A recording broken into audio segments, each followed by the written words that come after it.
Hey guys, it's Hannah here, and today we are going to be looking at an application called Murally. Here's the mural that I've created. As you can immediately see, this layout would be really good for someone who is more visually oriented. So if you like to take notes in a neat form, then this wouldn't really be the app for you. So on Murally, you can add texts, pictures, graphics, and icons, shapes, etc. But the major purpose of Murally is collaborative idea sharing, so it's for people to work together for a specific purpose. It's mainly intended to be progress or project-based instead of a final product itself, but I'm using it for that purpose just to show you guys how it works. The features that accomplish this purpose are pretty evident because multiple users can contribute to one mural. They can add comments or do a poll, so this right now is starting the voting session, and it just provides a space for everyone to work together toward a common goal. Which then leads us to the digital literacies, which can help someone use the internet to its full potential because the internet is an amazing resource that we should be using correctly and intelligently, so Murally helps with that. So first of all, I already said that it provides a space for collaboration. Similarly, it provides people a space to participate across physical locations. It's a good example of how users can share collective knowledge due to its collaborative nature, with every member contributing. However, it is only available for those who have an account, and even then, the free trial runs out after 30 days. And users can create murals in a private room, which is only visible to them, so therefore Murally might not be as open to users as other resources on the web may be. As a result, some users may find their voices filtered out. The knowledge sharing aspects of Murally are good for users in a group working on a particular project, meaning it might not be so great to share on social media as, again, it's progress-based instead of a final product. In this way, it directs users' attention, therefore ensuring that they will be productive. It also helps users to practice the digital literacies and use the useful aspects of the internet without having to sift through so much crap that could be on other websites.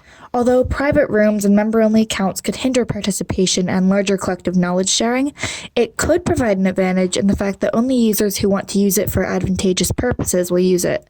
Not just anyone can go and post anything on your mural if they're not part of your group. This brings us to filtering. Those who are not members of the website will find their voices filtered out, and it's only for people working together on a common goal for a specific purpose.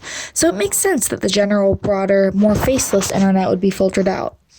Some filtering happens within the interface, as there are only a few different designs that people can choose from, like different sticky note options, but I couldn't physically go in and cut the notes with scissors to cut them how I want. There are 8 different fonts. As you can see here, there are some different fonts.